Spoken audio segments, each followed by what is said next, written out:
Hi, magandang araw po sa inyong lahat. Ngayon ay araw ng Biyernes, a very powerful day for us, no? Tingnan po natin kung ano po ang makikita po natin ngayon sa araw ng Biyernes, kung ano po ang makikita natin sa na continuation or bago ba, no? So, alam niyo naman po ako, binabasa ko lang po kung ano yung nakikita ko sa baraha nyo right at this very moment. Pag nagbuklat po ako ng baraha, no, ito po ay makikita po natin kung ano po ang ating makikita sa araw na ito ng Biyernes. Okay, balasahin po muna natin. No skipping of ads, please. Mga kapatid, wala po tayong pag-i-skip ng ads.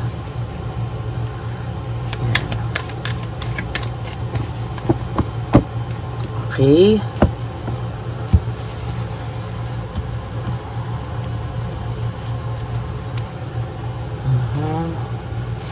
One, 2, 3, 4, 5, 6, 7, 8, 9, and 10. Ayan, pili po tayo dyan, ano?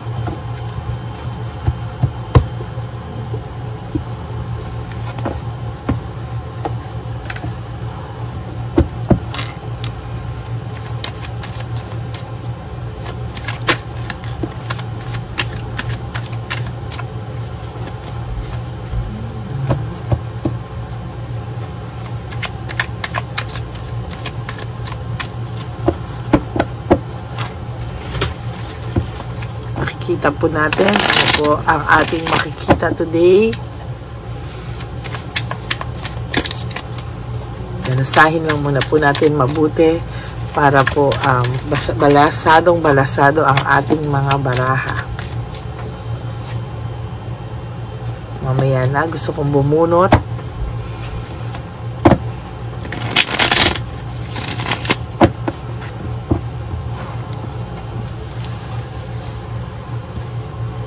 Okay. 1, 2, 3, 4, 5, 6, 7, 8, 9, and 10. Okay. Napakaaga po, no? Alas 5 ng umaga. Tingnan po natin kung anong makikita natin ngayon.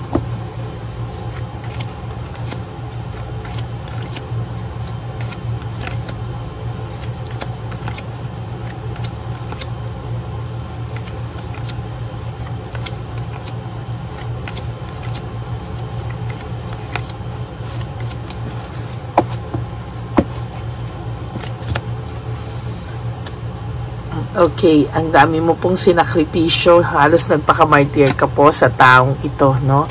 Ang dami mo pong sinakripisyo, ang dami mo po talagang ginawang pagmamahal, binigay na pagmamahal, at talagang binuhos mo po ang pagmamahal mo sa taong to na tipong wala ka na po yatang natira talaga sa sarili mo.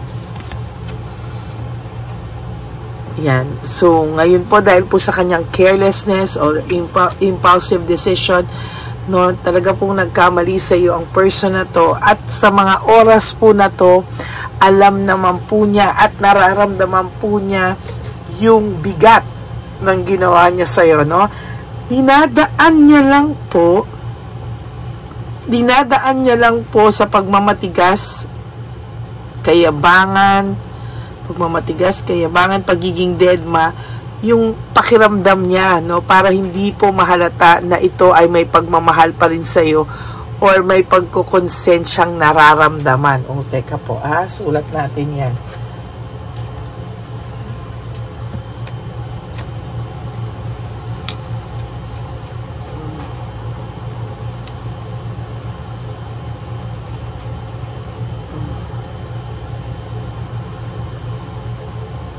Okay.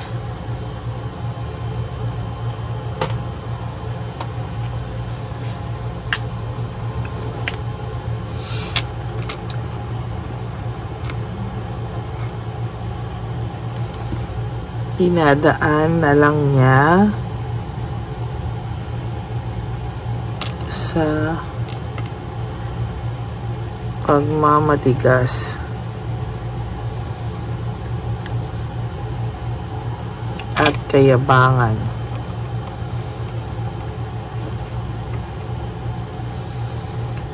Para hindi mahalata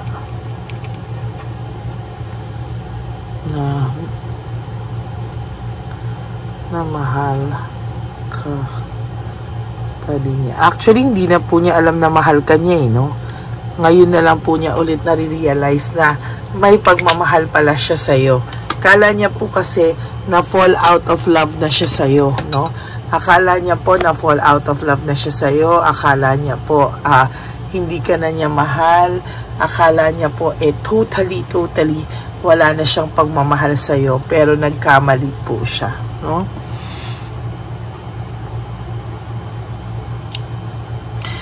Meron po siyang nakikitang nararamdaman na bigat sa kanyang pakiramdam, no? Feeling niya po si Chabelitang Palaka ay naging responsibilidad na lang or burden sa kanya, no? Pero kailangan niyang ipamukha sa mga tao na tama yung desisyon niya, na okay yung desisyon niya, kahit po alam niya po sa sarili niya na ano yung totoo. Hindi niya po magawang maging honest sa mga tao sa paligid niya, and mostly hindi niya po kayang maging honest sa sarili niya. Why? Because ang pakiramdam niya po talaga ay alam niya po sa sarili niya talaga na talagang ikaw ay kumbaga sa ano is ayaw niya pong tanggapin sa sarili niyang nagkamali siya, no? Ayaw niya pong ipakita sa sarili niya na katangatangan niya sa mga ginawa niyang desisyon, no? Ang akala niya po kasi is magiging okay lahat, magiging masaya. Nagkamali siya, ayaw niya pong tanggapin na nagkamali siya. Oh my God, too much pride, no? Itong taong to, masyado naging ma-pride, masyado siyang naging makasarili, no? Hindi niya po inisip yung kapakanan ng taong nasaktan niya po, no? To be honest, alam niya po na nasaktan ka niya ngayon. Ngayon niya po na-realize lahat, no? Hindi niya raw po sinasadya, pero nagawa niya pong saktan ka, no? Oh, this is Friday po, very powerful po ang Friday, Frustration, yan po nararamdaman niya. Careless, burden, frustration, lahat po yan, ano, kung titingnan po natin, lahat po ngayon ng pakiramdam niya is somehow mabigat po talaga, no? May pinagdadaanan po ito ngayon sa loob niyang mabigat, no? Minsan nagpo-posto ng masasaya para, alam mo yun, i-convince yung sarili niya na okay siya. Minsan naman po hindi naman din na siya ma-post, and minsan po, to be honest with you, ang pakiramdam ko po sa taong to ay na, alam mo yun, dinadaan na lang niya sa padedma yung mga bagay, pero deep inside po talagang magulo po ang pakiramdam nito. Lahat po kasi nang nangyayari sa kanya ngayon ay balik ng tadhana sa kanya, no? Hindi ka po talaga, pag may ginawa ka po talaga sa tao, talagang babalik at babalik, and may paparealize po talaga sa iyo na sobra po talaga yung pain na binigay niya sa iyo, no?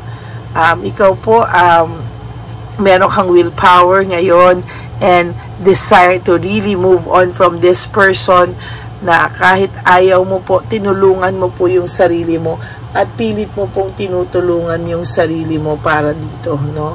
Sa totoo lang po, natutuwa po ako sa effort mo, kasi kahit na alam ko po na nahihirapan ka, no, most of the time pagod ka na din, pero ito po, lumalaban ka pa rin po sa buhay.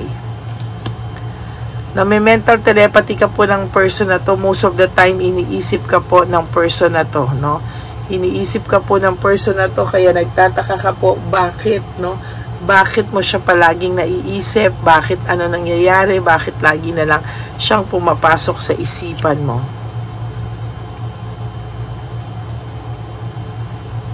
meron po akong nararamdaman dito na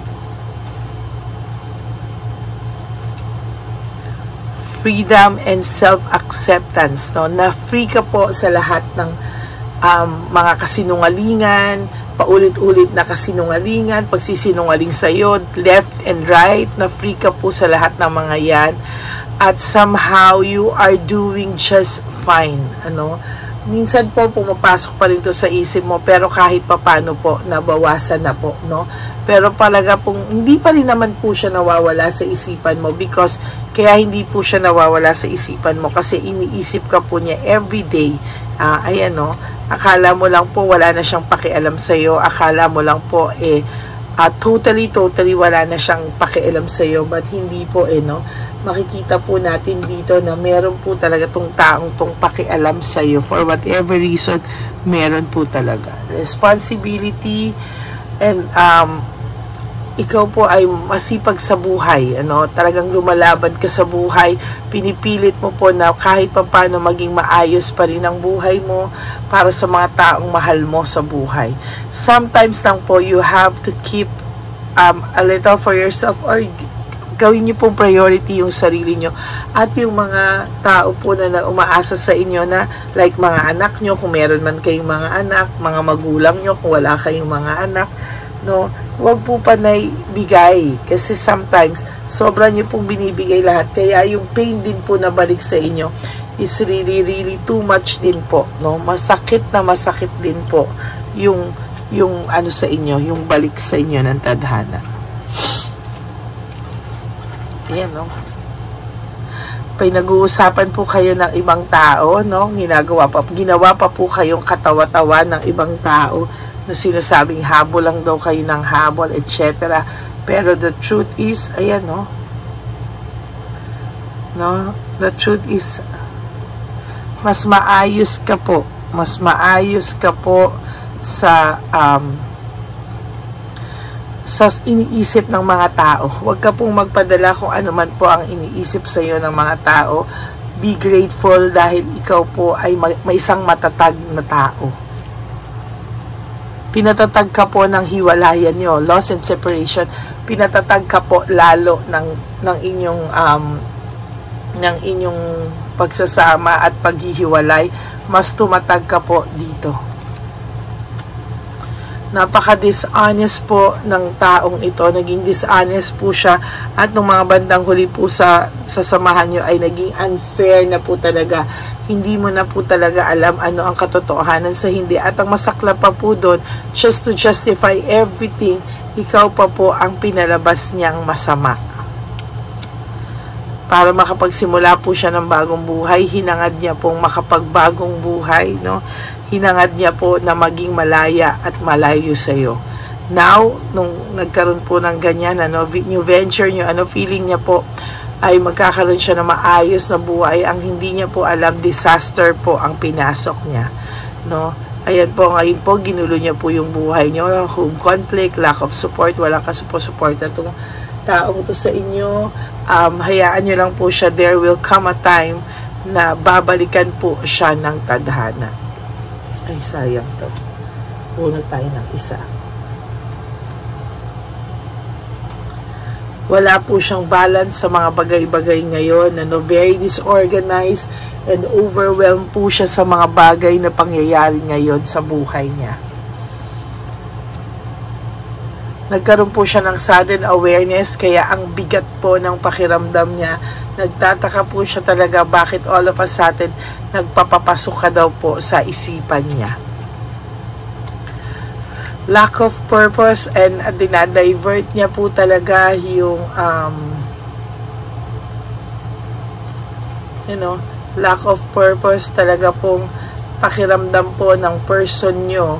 Wala pong purpose ang buhay niya. Kaya dinadivert niya po sa kayabangan, sa pagmamatigas, sa pagdedma, para hindi mo po mahalata na somehow he has still feelings, he or she has still feelings for you, no?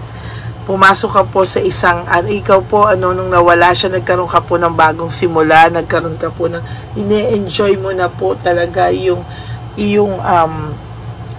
freedom kahit papano po, no, yung sarili mo po ngayon, kasi kahit na wala kang choice, kailangan mong mahalin yung sarili mo mag-isa. So talagang from there po nakita ko po yung shift, no, ng pagtatag mo po sa sitwasyon na to. So yan po ang ating first reading of the day. I would like to say thank you sa lahat sa inyo sa pakikinig po sa atin, maraming salamat to all my Lady Elena friends, family, and subscribers. I love you all from the bottom of my heart. Mahal na mahal ko po kayo, at wag na wag po kayong magsasawa sa atin na mag-antay sa channel natin, because ibibigay ko po sa inyo ang totoong reading lang po, walang bawas, walang kulang, walang bawas, no.